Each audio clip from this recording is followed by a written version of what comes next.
A Revolução na América do Norte. No decorrer do século XVIII, desenvolveu-se na América um apoio ao movimento de ideias, conhecido como Iluminismo. Entre outros princípios, os pensadores iluministas defendiam a liberdade de opiniões, o uso da razão, a tolerância religiosa e o fim do absolutismo, ou seja, do poder concentrado nas mãos de um único governante. Sendo assim, as novas ideias se propagaram rapidamente pela Europa e em poucos tempos chegaram também às colônias inglesas. As colônias inglesas da América. 13 colônias foram exatamente um meio que os colonizadores acharam de.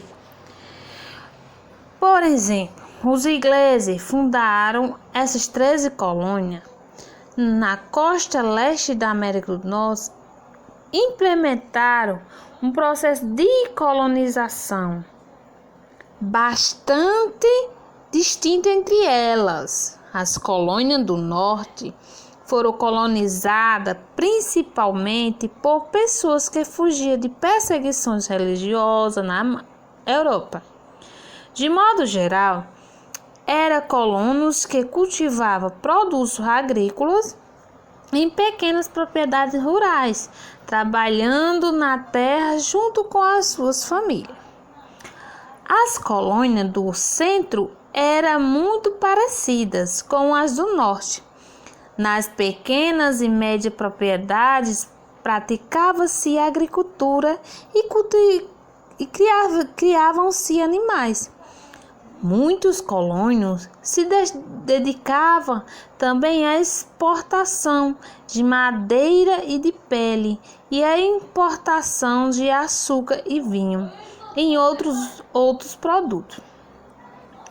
Já no sul da América do Norte, os colônios se caracterizavam pela presença de grandes propriedades agrícolas, onde cultivava principalmente o algodão e o tabaco.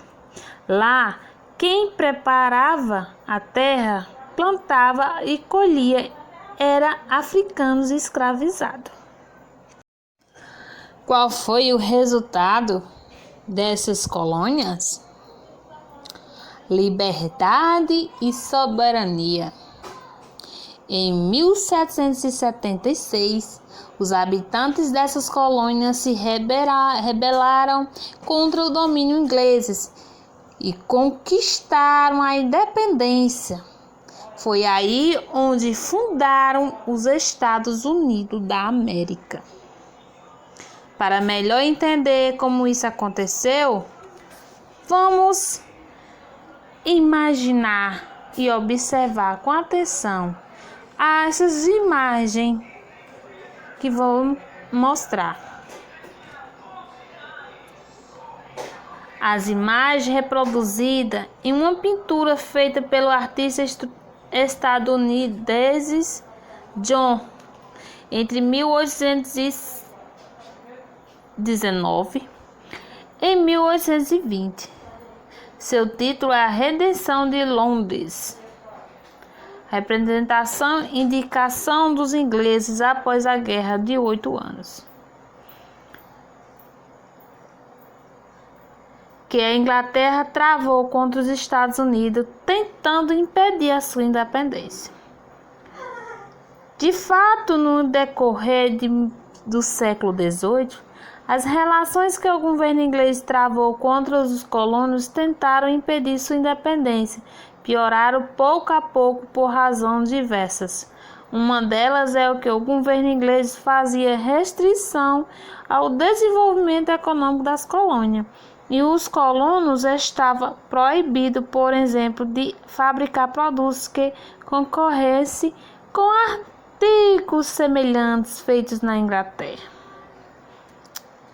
Após 1763, descontentamento dos colonos se tornou ainda maior. Naquele ano teve enfim a Guerra dos 7 Anos entre a Inglaterra e a França, onde os ingleses venceram o conflito. Entretanto, a economia da Inglaterra entrou em crise por causa dos gastos com a guerra.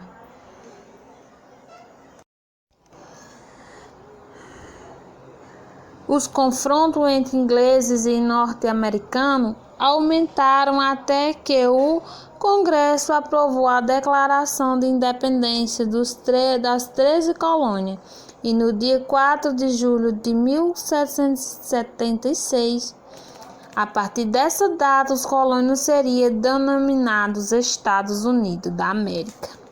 Na declaração constava a atitude praticada pelo governo inglês que motivava o desejo emancipacionista.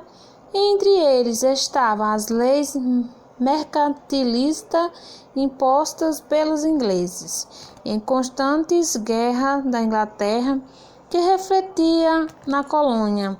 Existia de tropas inglesas mantidas como os recursos dos norte-americanos, entre outras questões. O texto da declaração evidencia a influência do somente iluminista entre os colonos. Um dos trechos dizia que todos os homens eram iguais e providos de direitos inalienáveis e entre os quais se contava a vida, a liberdade e a busca de felicidade. Uma ideia semelhante havia sido defendida pelo pensador inglês John, um dos precursores do iluminismo do século XVII. A exclusão de negros e indígenas, a escravização de pessoas de origem africana e de seus descendentes,